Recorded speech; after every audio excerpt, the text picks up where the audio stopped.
Eh bien, bonsoir à tous. D'abord, je vous remercie d'avoir fait le déplacement parce qu'avec ce froid, il fallait quand même être motivé pour ressortir. Donc, c'est très sympa d'être venu. Donc, je vais commencer par me présenter. Donc, je suis Bénédicte Lamblin. Je suis donc psychomotricienne depuis maintenant 21 ans. Pour préciser, c'est vraiment un métier que j'ai choisi parce qu'il correspondait à ce que je voulais faire de ma vie professionnelle. Donc après avoir travaillé pendant 8 ans dans l'enfant en situation de handicap, je suis arrivée un peu par hasard dans le domaine de la petite enfance suite à déménagement et la naissance de mes enfants. Et là, ça fait 13 ans que j'y suis, donc je crois que là, on n'est plus sur du hasard. C'est vraiment que je m'y épanouis et que je trouve ça très intéressant. Donc voilà pourquoi j'y suis encore aujourd'hui.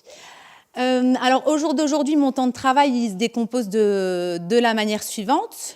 Je travaille à 70% sur le relais d'assistante maternelle de Ralis, donc sur les villes de Bondu, Lincel, Bousbecq et Verviers Sud. Et je suis 15-20% sur les structures petite enfance de la ville de Neuville-en-Ferrain en tant que psychomotricienne. Donc voilà. Alors sur 13 ans de temps, ma pratique professionnelle, elle a déjà beaucoup évolué parce que le métier de psychomotricienne veut ça, que suivant les populations avec lesquelles on travaille, on se spécialise dans un domaine ou l'autre. Donc le concept de la motricité libre, au départ, je ne le connaissais pas, mais aujourd'hui, il est vraiment devenu une évidence pour moi. Et c'est pour ça que je suis venue le partager ce soir avec vous. Donc, je vais démarrer par le petit plan que je vous propose qu'on voit ensemble. Donc, pour commencer, je vais vous présenter un petit exercice pour prendre conscience du schéma corporel. Ensuite, on verra le schéma corporel à travers les différents âges de la vie, comment il se construit. On abordera la motricité libre en soi, et puis après, je vous parlerai de diverses petites recommandations avant de conclure la soirée. Donc voilà. Alors, pour donc démarrer, le concept de schéma corporel, c'est quelque chose dont on entend souvent parler, mais qui n'est pas forcément facile à appréhender. Donc, par rapport à ça, je vais vous proposer un petit exercice pour vous permettre de mieux comprendre ce que ça veut dire. Donc, je vais vous demander un petit peu de vous centrer sur vous, en essayant de mettre peut-être toutes les contrariétés de la journée à l'extérieur, et puis juste d'être à l'écoute de votre corps. Donc, par rapport à ça, vous pouvez éventuellement fermer les yeux et puis être à l'écoute des sensations que votre corps vous renvoie. Pour les assistantes maternelles, on sait qu'on mobilise beaucoup les enfants, donc le dos peut éventuellement être douloureux. Après, c'est prendre conscience de comment je suis installée sur ma chaise. Est-ce que je suis plutôt au fond, plutôt devant, mes pieds qui sont en contact avec le sol. Et donc, par rapport à tout ça, ça va vous renvoyer ce qu'on appelle une image interne de vous. C'est toutes des choses que vous allez ressentir par l'intérieur. Alors, en plus de toutes ces petites sensations, je vais faire une deuxième mise en situation où maintenant, je vais vous demander de prendre conscience de votre respiration. Donc, la respiration, si vous êtes tranquille et détendu, elle est plutôt calme et régulière. Maintenant, s'il a fallu speeder pour donner à manger aux enfants, les coucher avant d'arriver, là, on est plutôt dans le stress. Là, on sera plutôt sur une respiration plutôt saccadée. Donc ça fait également partie de notre image interne qui nous est donc renvoyée par l'intérieur de notre corps. Et c'est donc une partie du schéma corporel.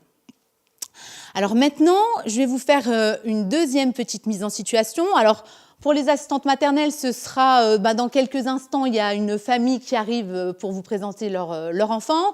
Pour les parents, c'est plus, je me rends à un entretien d'embauche. Et donc là, qu'est-ce que je fais? Je me regarde dans le miroir. Alors, je me recoiffe, éventuellement, je me remaquille. Oh mince, j'ai l'air fatiguée. Et donc là, le miroir va me renvoyer une image de moi-même, d'accord? Et cette image, ce sera l'image externe. Donc, si je suis en adéquation avec ce que je vois dans le miroir, je me dis, je suis plutôt bien dans ma peau. Si par contre, ça ne me convient pas trop, je suis peut-être moins bien dans ma peau. Et donc, en prenant l'image interne qu'on a eue par toutes les sensations de l'intérieur de notre corps et de la respiration, plus cette image externe qui nous est renvoyée par le miroir, on va arriver à cette notion de schéma corporel. Alors, je ne sais pas si ça va pour vous, si du coup ça vous permet de mieux comprendre du coup ce qu'est le schéma corporel. Alors, je vais vous donner aussi un petit exemple qui pourra être intéressant, qui est le dessin du bonhomme. Donc ça, qu'on fait plus facilement avec les enfants, mais qui serait finalement vrai également sur la personne adulte. Quand on demande à un enfant de dessiner un bonhomme, eh ben, finalement, ça va nous renvoyer plein de choses.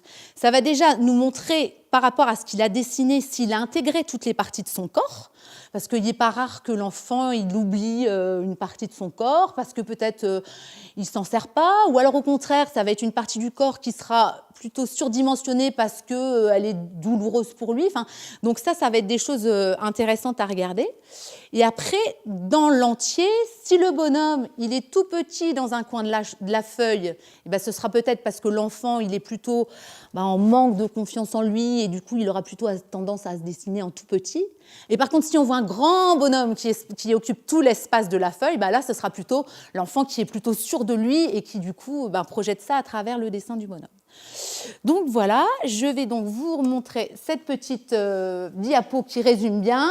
On a l'image interne plus l'image externe et on a donc cette notion de schéma corporel. Alors, cette notion de schéma corporel, elle va se construire au fur et à mesure. On n'est pas avec un corps dont on a déjà conscience, on se rend bien compte que le bébé, au démarrage, il n'a pas forcément conscience de son corps. Donc, par rapport à ça, je vais vous expliquer donc, les différentes phases d'intégration du schéma corporel. Alors, on a une première phase qui est le corps subi. Donc de 0 à 3 mois, on se rend compte que c'est vraiment une période pendant laquelle l'enfant n'aura pas du tout d'action sur son corps. Il va se contenter de le subir, donc il ne pourra pas du tout agir. Alors, le corps subi et maintenant la notion de corps vécu, donc qui est là de 3 mois à 3 ans, c'est des notions qu'on va approfondir juste après. Donc la notion de corps vécu, vous vous imaginez bien, entre 3 mois et 3 ans, tout ce qui se passe dans la vie d'un enfant, tout ce qui va se faire au niveau de la découverte de son environnement, de l'exploration, de la marche, de la parole, l'alimentation, l'autonomie, la propreté. Enfin, on pourrait faire une liste qui durerait très longtemps. Donc ça, c'est la notion de corps vécu. Alors ensuite, il y a la notion de corps perçu. Donc là, c'est plutôt entre 3 et 7 ans. C'est toutes les sensations et tout ce que l'enfant va percevoir en fait, qui lui seront données par l'extérieur et qui lui permettront au fur et à mesure de construire son corps et puis de connaître tout bêtement les parties de son corps, de connaître les positions également. Et donc là, on arrivera à la notion de corps connu. Donc là, c'est tout simple, c'est l'enfant qui sait dire qu'il a un bras, un coude, une main, un poignet, voilà. Donc ça sera la notion de corps connu, avec également tout ce qui est position, être assis, debout, allongé, tout ça qui arriveront par la suite. On aura ensuite le corps exprimé. Donc là, le corps exprimé, on l'a de tout petit, le nourrisson, jusqu'à la personne âgée. C'est ce qu'on va exprimer avec notre corps. C'est-à-dire que quand on est en colère, hop, ça va partir. Quand on est triste, on va plutôt être centré sur soi. Et donc, on aura un corps exprimé, c'est-à-dire les émotions qui vont s'exprimer un petit peu au fil des ans et au fil de ce qu'on ressent. Et la dernière notion du schéma corporel, c'est ce qu'on appelle le corps maîtrisé. Donc là aussi, au fur et à mesure de l'évolution, l'enfant va maîtriser son corps de mieux en mieux. Et après, une fois, quand il va pouvoir faire des activités sportives, il va apprendre à maîtriser toujours plus et mieux.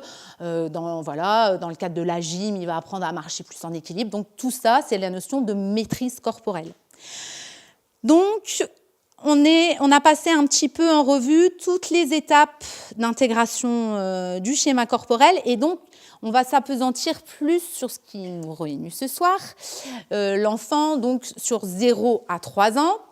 Donc on a une première partie qui s'appelle donc le corps subi, de 0 à 3 mois. Donc quand je vous le disais, donc idéalement, dans cette période-là, l'enfant vit ce qu'on appelle un schéma d'alimentation en 6 étapes.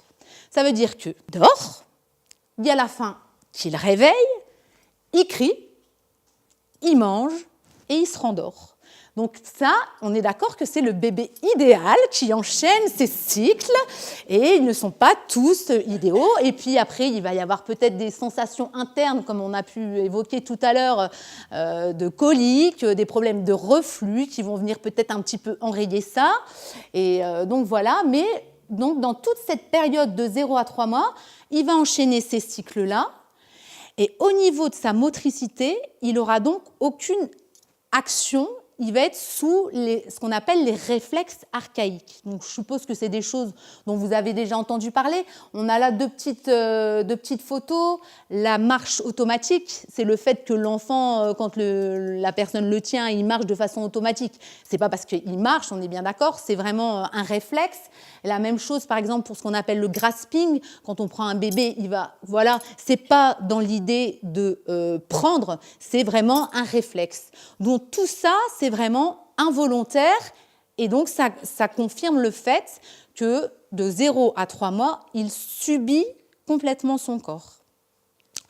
Ensuite, il y a des petites lois qui vont arriver dans le développement du système nerveux. Alors ça, je suis bien d'accord que c'est la diapositive à laquelle on ne comprend rien du tout, parce que c'est que des termes un petit peu compliqués, mais vous verrez qu'en les expliquant les uns après les autres, ça devient plus facile. Alors, en fait, au niveau des lois du système nerveux, il y a au niveau du tonus, on imagine le bébé quand il est tout petit, il a ce qu'on appelle une hypertonie des membres. Ça veut dire que les jambes et les bras sont complètement recroquevillés, il est hypertonique. À côté de ça, au niveau de son tronc, le bébé ne tient pas du tout assis. Donc là, c'est ce qu'on appelle l'hypotonie axiale. Donc ça veut dire qu'en fait, il est tout mou. Il est tout mou au niveau de son buste, mais par contre, au niveau de ses membres, il est très tonique. Et c'est vrai que si on doit, par exemple, faire un massage à un tout petit, vous pouvez vous lever de bonne heure pour essayer d'ouvrir les mains, c'est vraiment compliqué parce qu'ils sont dans cette hypertonie des membres. Et puis, il y a donc ces lois du système nerveux. Alors, il y en a deux. Il y en a une qui s'appelle la loi céphalo-caudale. Donc, ça veut dire que c'est une loi qui va démarrer de la tête jusqu'en bas du dos et qui va permettre que l'enfant, progressivement, il redresse sa tête et puis progressivement, il y a du tonus qui va s'installer dans le dos qui vont lui permettre du coup de tenir assis. Et après, il y a la loi proximo-distale. Donc proximo, ça veut dire qu'on part du centre du corps vers les extrémités, vers les doigts. Et là, on est sur le fait que cette loi-là, elle va permettre à l'enfant de tranquillement se détendre et pouvoir plus facilement utiliser ses bras. Bon, je ne sais pas, ça va pour vous, hein, vous n'hésitez pas à dire s'il y a des choses qui ne sont pas trop claires. Donc voilà ces deux lois du système nerveux qui vont se mettre en place progressivement. Et donc, a priori, l'enfant qui ne présente pas de difficultés particulières, on est bien d'accord, c'est programmé dans son corps, ça en fait. C'est programmé qu'avec ces lois du système nerveux, il va venir s'asseoir, il va se déplacer, venir s'asseoir, après se mettre debout, et tout ça, ça sera intégré au niveau de son corps. Donc, on va arriver du coup à une deuxième période qui est donc le corps vécu de 3 mois à 3 ans. Donc là, tout ce qui était réflexe archaïque dont on a parlé tout à l'heure, ça va disparaître pour laisser place à une motricité volontaire. Donc là, on va s'apercevoir, comme on le disait tout à l'heure, l'enfant va commencer à se déplacer. Donc, a priori, il va d'abord commencer à se retourner, il va commencer à se déplacer, il va marcher, il va regarder, il va apprendre. Et on va vraiment être sur ce coup-là, sur une amplitude d'âge où il va découvrir énormément de choses. Donc tout ça sur ce qu'on appelle la motricité volontaire. Alors une petite chose qui est intéressante à savoir aussi, c'est que on a un capital génétique de souplesse et de force. Donc en fait, on va s'apercevoir qu'au fur et à mesure, la souplesse, le bébé, on lui ramène facilement les jambes sur le visage. Maintenant, si je refaisais l'exercice avec vous, c'est pas gagné qu'on réussisse à ramener facilement vos pieds sur le visage. Donc la souplesse, au début, elle est très présente, et par contre, il n'y a pas beaucoup de force. Et au fur et à mesure, la souplesse, elle va disparaître pour laisser place à la force. Et je vais vous donner un exemple qui est assez parlant. La personne qui est contorsionniste, elle va pouvoir se plier en 4 et se mettre dans une toute petite boîte parce qu'elle a énormément de souplesse. D'accord ? À côté de ça, celui qui est bodybuilder, qui fait beaucoup de musculation et qui est hyper carré, hyper musclé, lui, vous pouvez lui demander d'aller toucher ses pieds, il n'y arrivera pas parce que ses muscles sont trop présents.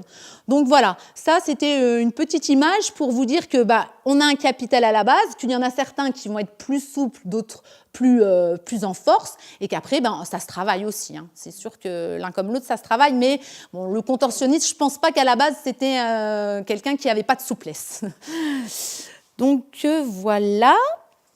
Alors, maintenant qu'on a donc abordé ce corps subi et ce corps vécu, on va donc en arriver à la motricité libre à proprement parler. Alors, pour introduire un petit peu le concept, j'aurais bien aimé si, je sais pas, une ou deux personnes pouvaient venir me rejoindre ici dans la salle, juste pour faire un petit exercice, pour prendre conscience un petit peu de ce qu'est la motricité libre. Alors, je ne sais pas, forcément tout le monde se cache, non pas moi, je ne sais pas, est-ce qu'il y a des amateurs qui seraient intéressés? Bon, c'est une petite mise en situation qui ne dure pas trop longtemps. Voilà, madame, super. Alors, idéalement, il faudrait une deuxième personne, comme ça permettrait de bien faire comprendre. Voilà, super. Merci beaucoup. Et ce que je vais peut-être faire, c'est prendre juste une petite chaise. Voilà. Voilà. Et donc, l'idée, c'est qu'il y en ait une qui joue le rôle plutôt d'un enfant et l'autre plutôt le rôle de l'adulte. Alors, je ne sais pas qui veut faire quoi. Au choix, le rôle de l'enfant. Donc, oui, voilà. Donc, Mathilde est assise sur la chaise et donc joue le rôle de l'enfant. Et donc, vous, en tant qu'adulte, on va faire une première mise en situation où vous allez lui imposer des mouvements qu'elle n'a pas choisis sans trop la prévenir. Donc vous imaginez, je sais pas, après libre à vous, donc vous lui bougez les bras, enfin vous faites un petit peu comme vous voulez, mais donc sans trop prévenir, vous lui faites faire des mouvements qu'elle n'a pas choisis.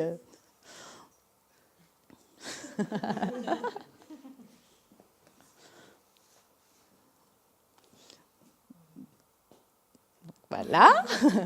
Donc on est sur une première mise en situation où elle a donc imposé des mouvements à l'enfant qui, voilà, bon, il n'a pas trop réagi d'ailleurs, ça n'a pas l'air de trop l'embêter. Et donc maintenant on va faire une deuxième mise en situation où là l'enfant va être libre de faire les mouvements qu'elle souhaite et vous, à côté, vous allez plus être en train de commenter ce que vous voyez en fait. D'accord ? Donc voilà. Commentez ce que vous voyez qu'elle fait. Je vois que tu bouges les bras. Enfin, voilà, en vous adressant à elle. donc voilà. Tu as croisé la jambe. Regarde ton pied. Ça te gratte, ça t'embête? Non.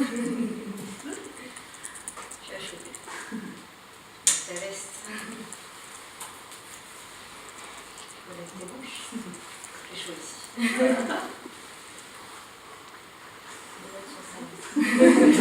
Mon enfant. Alors, je vous remercie. Alors, l'idée, je vais quand même vous demander un petit peu votre ressenti.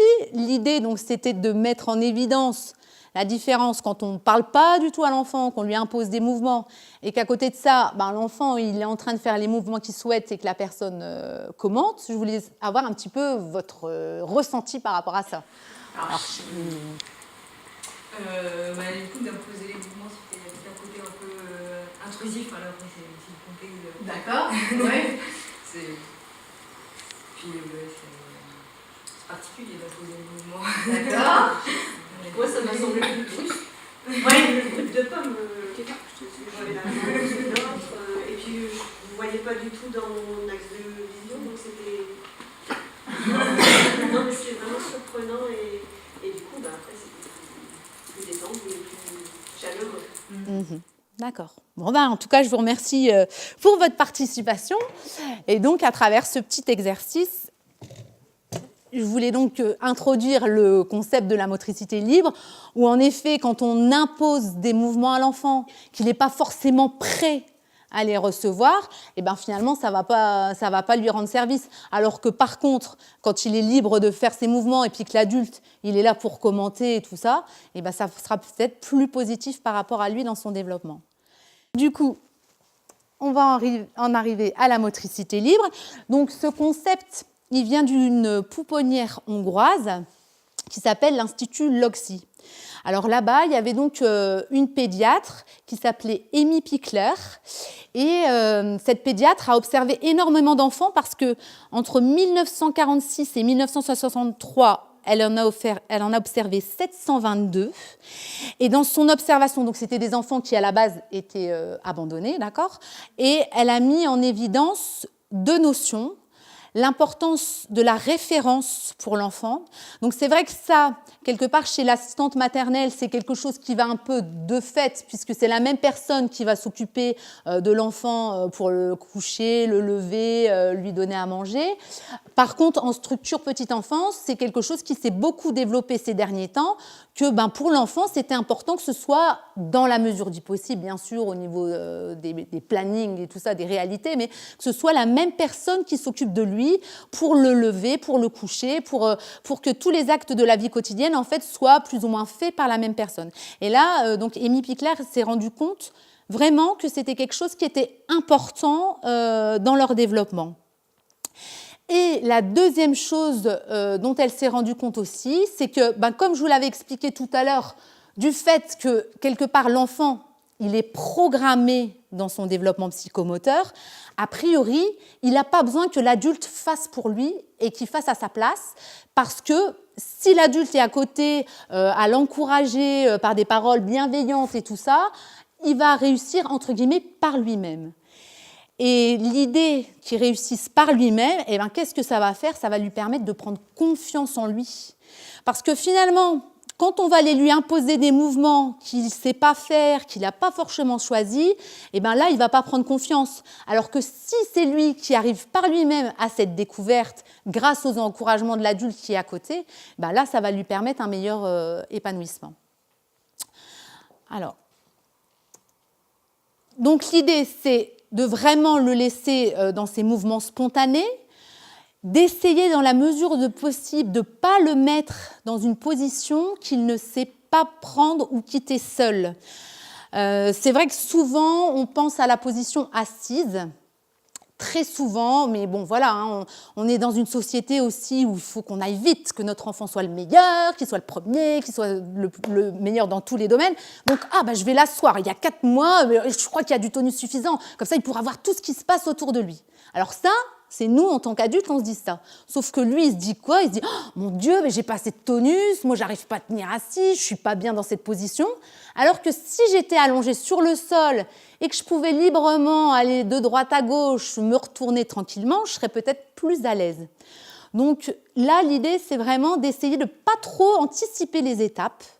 On peut un peu se détacher des grilles du développement psychomoteur.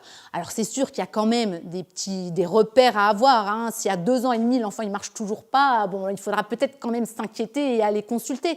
Mais je veux dire, a priori, ce n'est pas très important l'âge auquel il va y arriver, c'est plutôt la manière dont il va y accéder. C'est clair, ça va ? Vraiment l'idée... Ma première fille a commencé à tenir assise, pas à s'asseoir. D'accord. Tenir assise à 9 mois. Ouais. Par exemple, vers 6 mois, je la mettais assise avec des cousins. D'accord. Est-ce que c'est pas bien ? Comment dire ? Alors, avant la conférence, on ne connaissait pas ce concept de motricité libre. Donc, après, on pourra peut-être faire autrement. Et c'est sûr que, tant qu'on ne savait pas, voilà. Mais je vais, du coup, vous montrer justement les petites vidéos qui suivent pour comprendre. C'est vrai que... Quand vous parlez en fait du tonus, je comprends la motricité libre. Quand vous parlez du tonus, imaginons que jamais elle a réussi à tenir assise, pas D'accord. Imaginons si c'était à 8 mois, je veux dire, elle a quand même son tonus, elle est capable de tenir assise. Oui. Est-ce que c'est pas bien dans le sens aussi pour sa colonne vertébrale? Ah oui, c'est sûr qu'on est d'accord qu'il faut quand même qu'à certains moments, il puisse y avoir des renforcements qui se créent, tout ça. Mais je veux dire, aller trop vite, mettre l'enfant assis, donc on va penser que ça va améliorer son développement psychomoteur, mais parfois ça le coince. Après, je ne sais pas comment elle a... il faut voir aussi l'antécédent. Si elle avait déjà bien roulé sur le tapis, par exemple, qu'elle se retournait déjà beaucoup du ventre sur le dos, tout ça, et qu'après elle arrivait à la position assise, ma foi, voilà. Maintenant, si elle est assise, qu'elle y tient parce qu'on l'a imposé, d'accord ? Donc elle fait comme elle peut, et bing, elle tombe allongée sur le dos, bah là, elle est complètement perdue, c'est la catastrophe. Parce qu'elle ne sait pas ce qu'elle doit faire. Alors que si elle s'était déjà retournée avant, qu'elle avait pu rouler, ben là, elle sera peut-être plus sûre d'elle. On dirait qu'il y a des enfants qui avec un format dans la justice pour le moment. Quand elle cherche, elle se met. Alors on se demande si elle n'a pas envie. Voilà, mais je suis obligée de la tenir. Hein, Oui. Mais boum, mais qu'est-ce qu'on fait ces enfants qui cherchent à. On les impose à rester sur le. Non. L'idée, c'est de ne pas tout de suite rentrer dans la position assise, de le laisser tout le temps assis et de lui permettre toute cette exploration au sol avant. Parce que c'est, j'ai envie de dire, s'il y a l'un sans l'autre, c'est-à-dire que la position assise sans l'exploration du sol, c'est là que ça coince un petit peu, vous voyez ? Est-ce que c'est vrai aussi pour les positions dans lesquelles on les prend à bras, parce que donc mon bébé a 1 mois et demi, donc encore petit, il a un reflux, et en fait la position dans laquelle il arrête de pleurer, c'est quand il est assis sur moi. Oui. Et du coup, est-ce que c'est quand même... Ah ben non, là après, c'est sûr aussi que ça sera aussi tous les aléas à prendre en considération.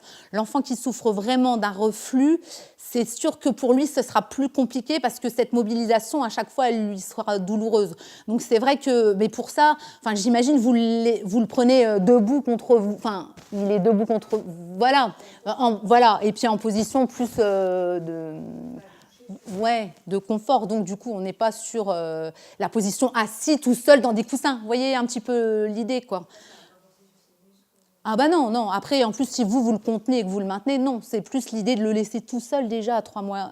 Ah non, 1 mois en plus, là. Ouais, donc, Est-ce que ça veut dire que les transats, par exemple, c'est pas une très bonne chose pour les enfants ? Ben, exactement. Si, voilà, pour la période de digestion des enfants qui souffrent d'un reflux, hein, comme on a pu en voir ce matin, c'est sûr qu'un petit peu aller dans un transat à un certain moment, ça sera quand même mieux pour lui digérer, il sera plus à l'aise.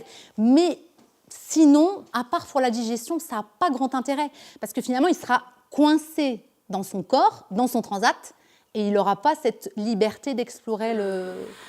Donc il vaut mieux allonger sur un tapis d'éveil. Voilà. Allongé sur le dos, en tenue confortable. Voilà.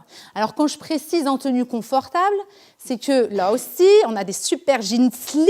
Alors, le ventre y ressort, ils sont complètement serrés. Et par rapport à l'exploration de leur corps, forcément, ce n'est pas idéal non plus. Alors, c'est sûr, on a envie qu'ils soient mignons, tout ça. Mais essayez de penser à ça. C'est pas grand-chose, mais une tenue confortable pour leur permettre d'explorer et d'être libres de leurs mouvements.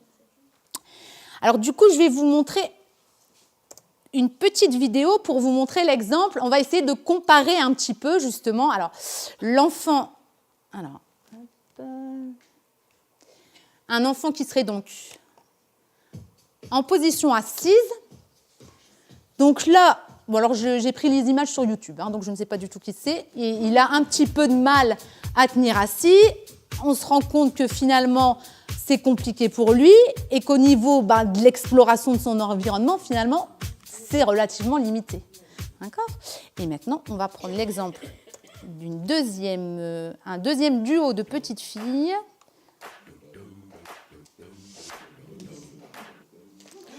Alors, on va voir que, il va y arriver.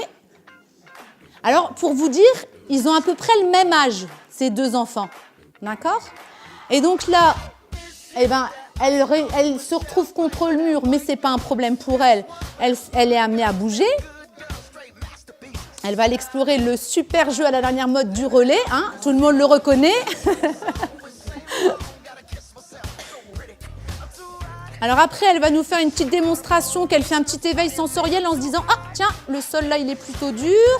De l'autre côté, ah, là, c'est plutôt mou. » Et puis après, elle va pouvoir un petit peu aller se promener.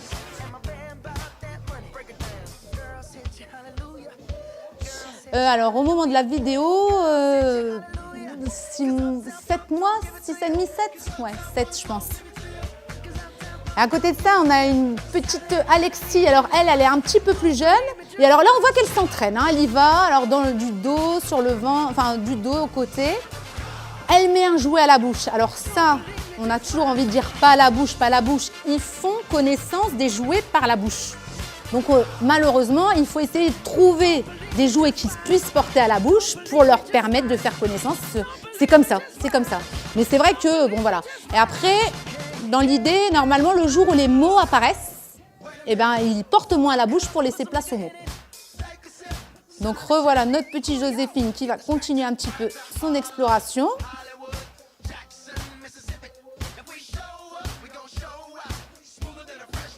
Alors on va voir après qu'elle est déjà dans une certaine maîtrise de son corps pour son âge, parce que elle va nous faire une petite séance de fessiers, là, sur le côté, et 1, et 2, et 3.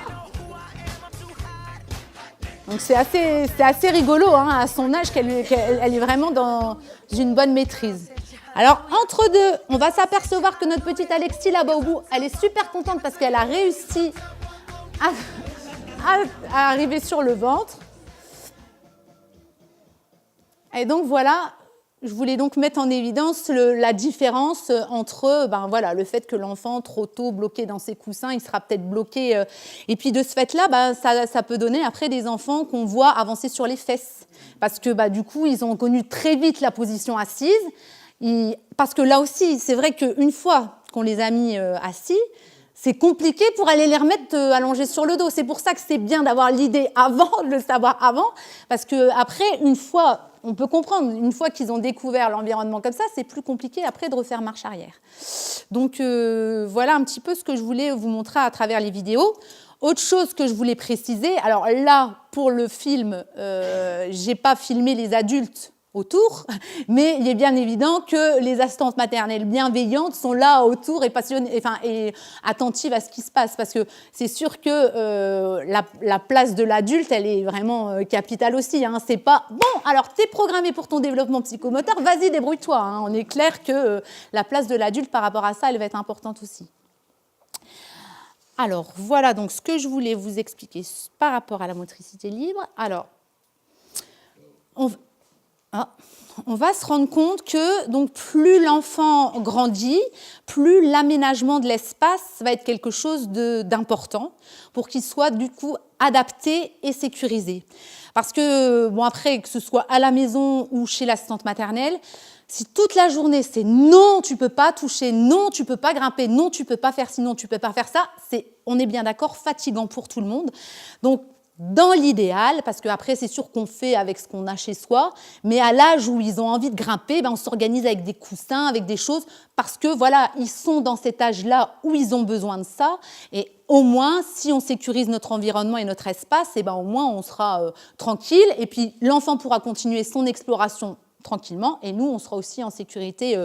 Je pense aussi aux escaliers. C'est sûr que c'est quelque chose qui est fort dangereux, donc on essaye de faire attention, donc on émet des barrières, ou alors après, on essaye de leur indiquer comment faire pour monter et pour descendre.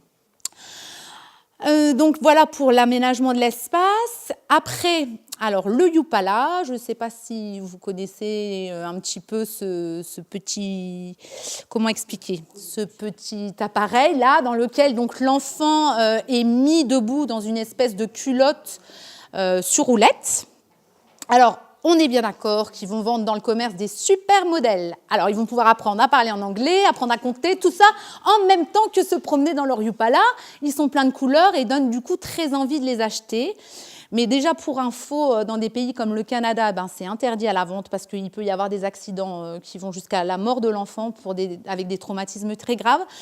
Et en fait, je vais vous expliquer un petit peu... pourquoi ce Yupala n'est pas forcément intéressant, parce que, et d'une, il va lui donner une posture qui ne sera pas utile pour la marche.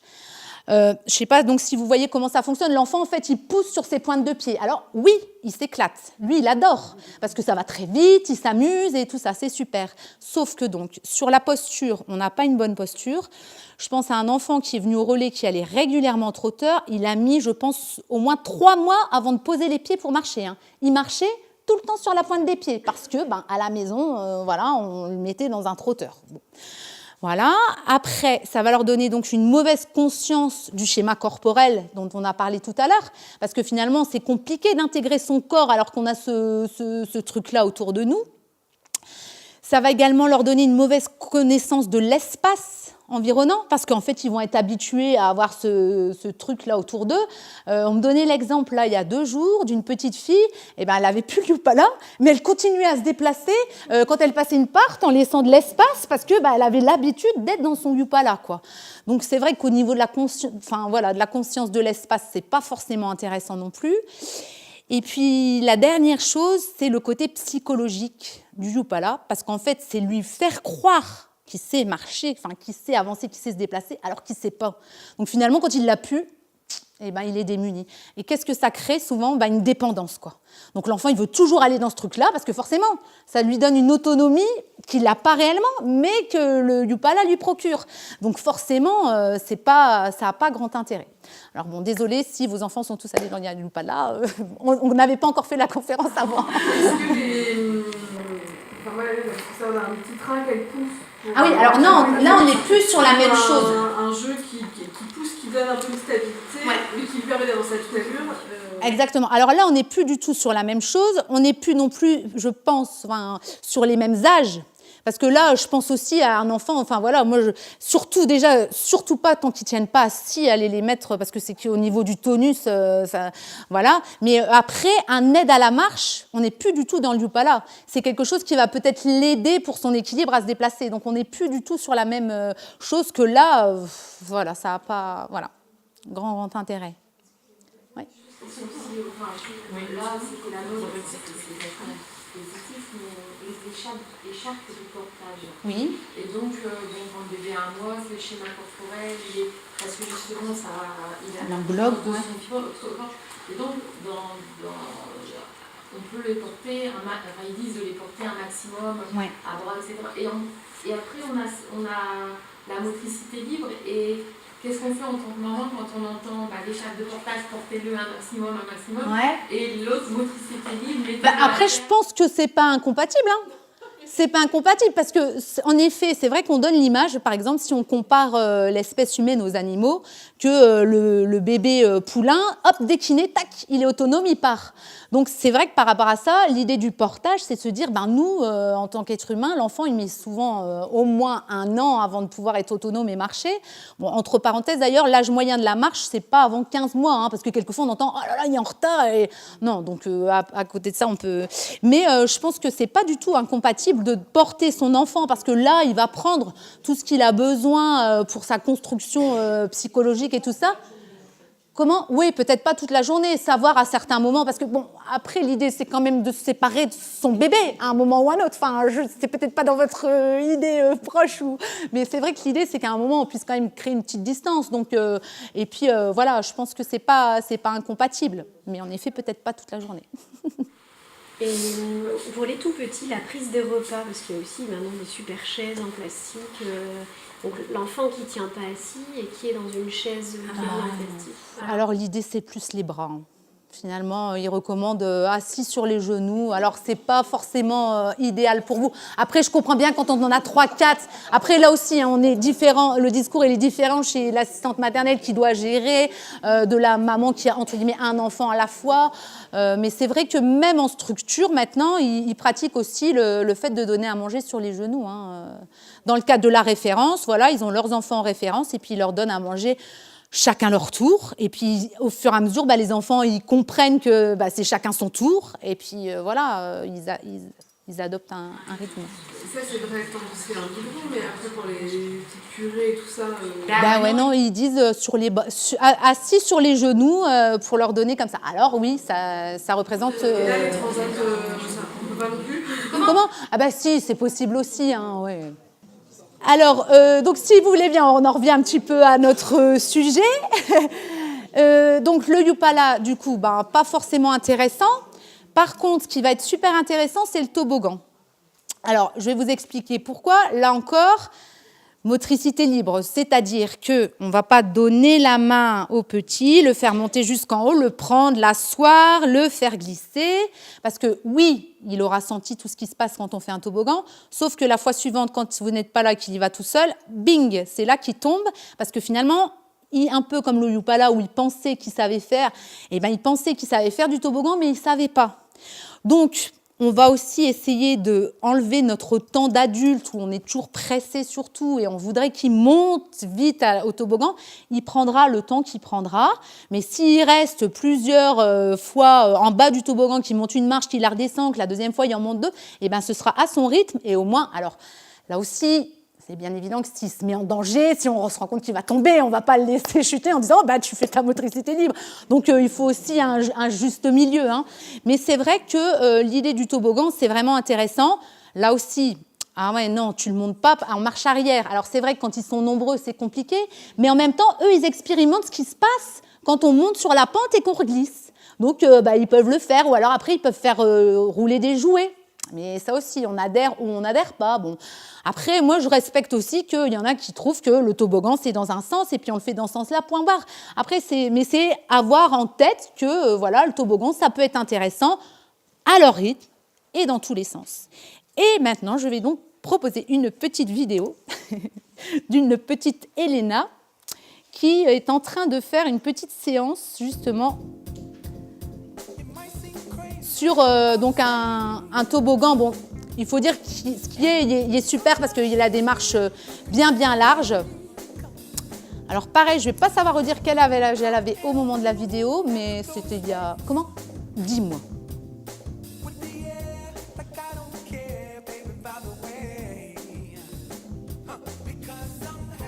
Elle prend appui, elle se met toute seule debout, elle regarde ce qui se passe en bas, et puis après...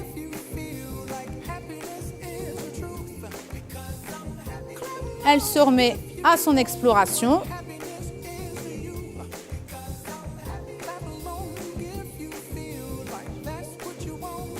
Hop, une petite accélération. Et puis voilà, elle se met debout toute seule. Alors les paroles, le regard bienveillant de l'assistante maternelle qui vient à ses côtés. Et puis après, et ben voilà, elle n'avait pas décidé de glisser le toboggan. Elle est repartie en marche arrière et là, pour le coup, on est vraiment sur ce qu'on appelle de la motricité libre parce que là, elle trouve par elle-même comment faire pour redescendre son toboggan, quoi. Donc, en effet, elle n'a pas glissé, mais en fait, c'est pour qui on veut qu'elle glisse ? Pour nous. Elle est dans son exploration et elle est contente de ce qu'elle a pu faire par elle-même. Et là aussi, du fait qu'elle est actrice de son développement, et ben du coup, c'est elle qui prend confiance en elle puisqu'elle fait tout toute seule.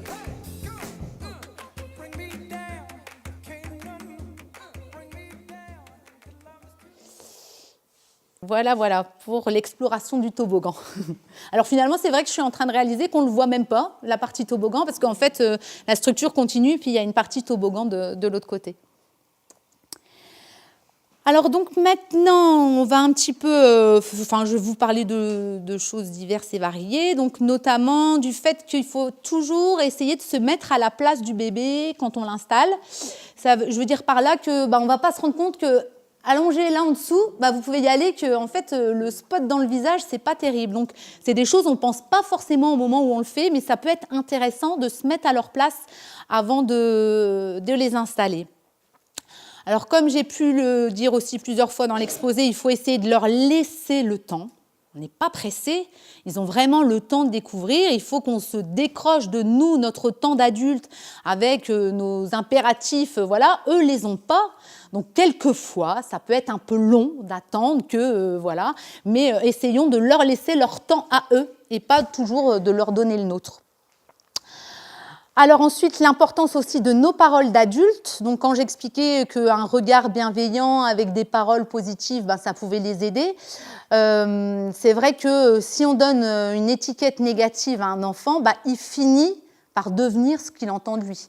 Combien d'adultes on n'entend pas dire « Ah je suis maladroit, depuis que je suis tout petit, j'ai toujours été maladroit ». Parce que finalement, ils ont toujours entendu ça. Et je vous donnerai bien l'exemple d'une petite fille. Donc c'est vrai que elle commençait à me poser un peu de questions au niveau du relais parce que, à chaque fois qu'elle venait, le discours était très négatif la concernant. Donc, c'est vrai qu'on n'arrivait pas trop à obtenir son regard. Il y avait des petites choses comme ça qui pouvaient poser question. Et une fois, j'ai rencontré les parents. Et là, donc des parents plus positifs sur l'enfant en disant que oui, elle bougeait beaucoup, mais que si et que là. Et là, j'ai vu une enfant différente. Donc, je veux dire, d'une séance à l'autre, Là, j'avoue que ça m'a surpris moi-même, quoi, de voir une petite fille à qui j'arrivais à capter le regard et entrer en communication avec elle, alors que de l'autre côté, mais après, il faut se mettre à sa place. Je veux dire, mais je pense que c'est comme nous adultes, hein. On entendrait toujours qu'on est négatif, voilà, forcément, après, ça finit par retentir sur ce qu'on fait. Alors donc, les étiquettes négatives de maladresse, paresseux, tout ça, on essaye, entre guillemets, d'éviter. Et à l'inverse, les étiquettes positives, c'est pas forcément idéal non plus. Donc une étiquette positive, c'est de dire « Ouais, t'es le meilleur, t'es un champion, tu vas y arriver ». Parce que là encore, on va lui mettre une pression d'excellence et de réussite qui va pas forcément l'aider, quoi. Alors vous allez me dire « Mais qu'est-ce qu'on lui dit ?» On peut pas dire qu'il n'est pas bien. On commente ce qu'il fait, ce qu'il vit, on essaye de mettre en mots ses émotions, voilà, on essaye de l'accompagner plus dans ce sens-là qu'à d'aller mettre des jugements finalement. Alors après, c'est vrai que dire « je suis fière de toi », ça peut leur faire du bien aussi. Mais alors par exemple, on peut aussi leur dire « tu peux être fière de toi ». C'est un tout petit changement, hein. Mais c'est vrai que lui, il peut se dire bon, je suis fière de toi, oui, donc maman, super, elle est fière de moi, mais en même temps, tu peux être fière de toi. Ah bah oui, c'est vrai, je peux être fière de moi. Donc c'est des petites choses, des petites astuces comme ça, mais qui, dans le cadre de la présence bienveillante et dans le rapport aux enfants, qui peut être intéressante. Alors, je ne sais pas si vous connaissez les plagiocéphalies, parce que c'est un nom un petit peu barbare. C'est le fait que les enfants aient des têtes plates. Alors, c'est vrai que ça, c'est quelque chose qu'on voit quand même beaucoup actuellement. Alors, est-ce lié au fait que la préconisation actuelle, c'est de dormir sur le dos et que le fait qu'ils soient beaucoup sur le dos, du coup, ça a fait qu'ils aient des têtes plates? Bon, après, je ne sais pas, j'ai entendu peut-être qu'ils reviendraient justement sur le fait qu'ils dorment peut-être une fois d'un côté, une fois de l'autre. Donc, bon, après... C'est un petit peu comme la diversification alimentaire, c'est un petit peu comme tout, voilà, ça a ses modes et voilà. Mais c'est vrai que le fait d'aider le bébé à se retourner et puis, par exemple, pendant le temps de change, le laisser un petit peu sur le ventre, c'est des choses qui peuvent aider aussi à la prévention de ce problème de plagiocéphalie. Alors ensuite, il faut savoir que finalement, c'est à pieds nus que l'enfant, alors bien sûr quand il fait froid c'est plus compliqué, mais c'est vraiment à pieds nus que l'enfant sera mieux pour prendre conscience de ses appuis, de son équilibre, et puis c'est à partir de là que ses ligaments vont se renforcer ou tout ça. Alors c'est vrai que parfois on entend aussi qu'une petite chaussure ça va venir renforcer un petit peu. Oui, peut-être, mais moi je pense que dans l'idéal, finalement, l'enfant, s'il sent vraiment ses appuis directement en contact avec le sol, c'est comme ça qu'il pourra prendre conscience de son équilibre. Et puis, avant la marche, j'ai noté ça, trouver son équilibre avant la marche. Parce que le nombre d'enfants qui marchent avant de savoir d'abord être bien sur ses deux pieds en équilibre, voilà, l'idée c'est quand même qu'il y ait une certaine progression et qu'il prenne d'abord conscience de son équilibre sur les deux pieds nus, et puis comme ça il va sentir ses appuis et explorer un petit peu au fur et à mesure. Et là aussi, alors éviter les bras en chandelier. Je ne sais pas si vous avez déjà vu des enfants, ils marchent comme ça au début, parce qu'on leur a toujours tenu les mains, et de ce fait-là, leur centre d'équilibre, ils l'ont trouvé comme ça. Alors, bon, c'est tout, hein, ils y arrivent quand même, je veux dire.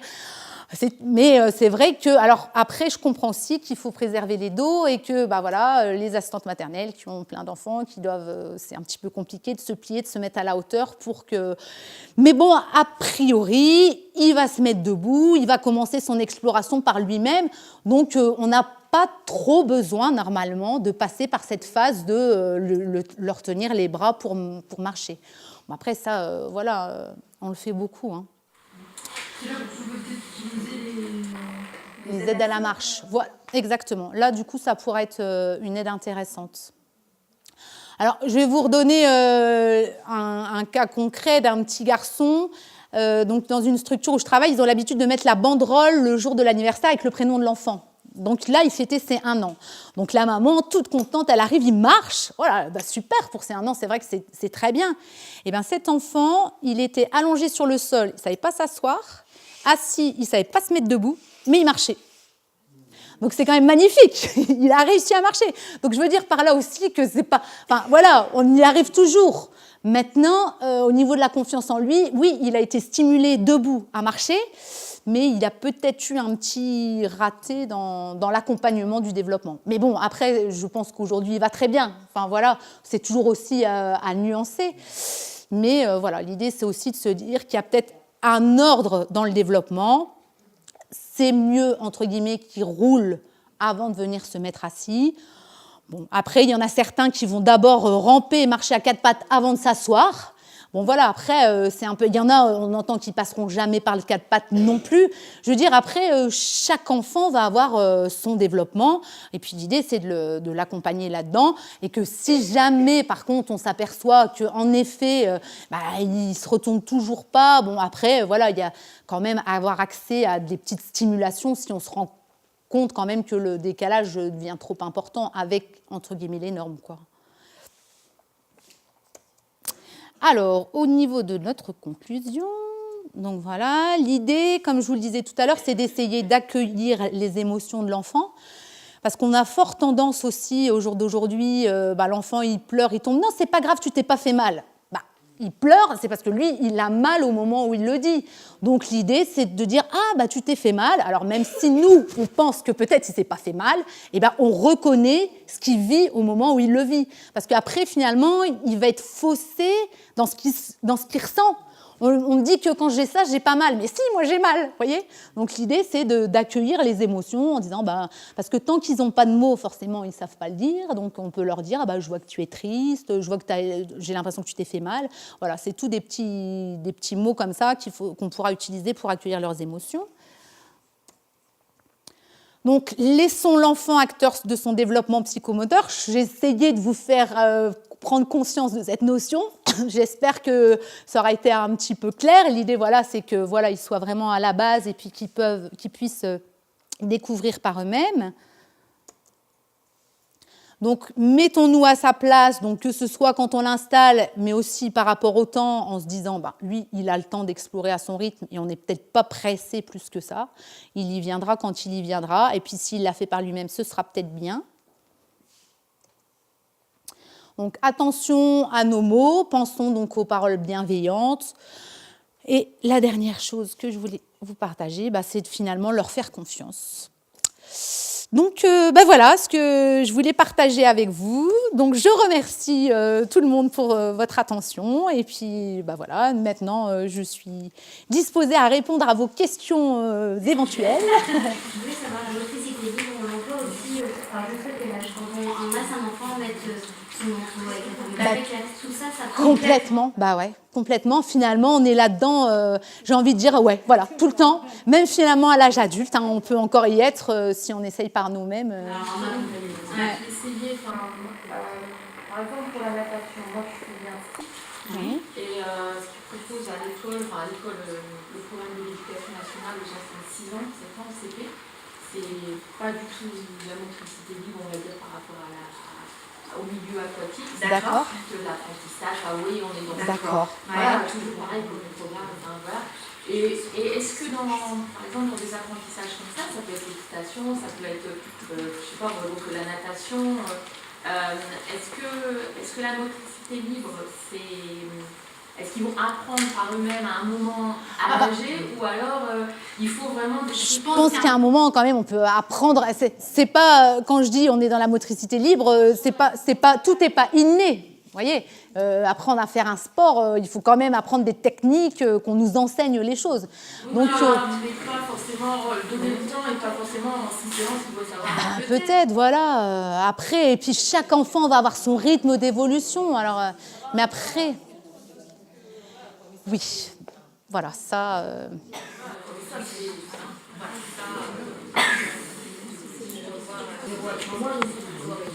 Oui. Est-ce qu'il y a quand même un intérêt à le mettre comme ça avec l'enfant sur un tapis et le laisser oui. Si souvent j'ai besoin d'être... Oui, contenu aussi. Je pense que c'est le juste milieu à trouver, mais ça peut être bien que très petit, vous l'allongiez au sol. Franchement, il va... Voilà. Bon, en effet, certaines fois, ça peut être angoissant, mais il faut bien qu'un jour ou l'autre, ça commence aussi. Donc, à petite dose. Puis, comme je disais aussi, par rapport au plagiocéphalie, de temps en temps, le mettre un petit peu sur le ventre pour qu'aussi, il redresse un petit peu la tête. Le bain des petits, oui. Après, c'est aussi question de sécurité. Moi, c'est vrai que dans le bain... Ouais, c'est sûr.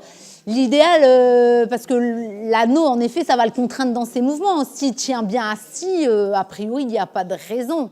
Alors, il existe des méthodes maintenant. Je ne sais pas si vous avez déjà entendu parler de la méthode Padovan. En fait, ça part du principe qu'en effet, pour que toutes les connexions se fassent bien comme il faut, il y a plus ou moins un ordre à respecter. Et quelquefois, on s'aperçoit qu'il y a des enfants qui sont en difficulté au niveau scolaire et qu'en approfondissant un peu, en faisant un bilan, on s'aperçoit que c'est parce que les connexions ne se sont pas forcément faites comme il fallait.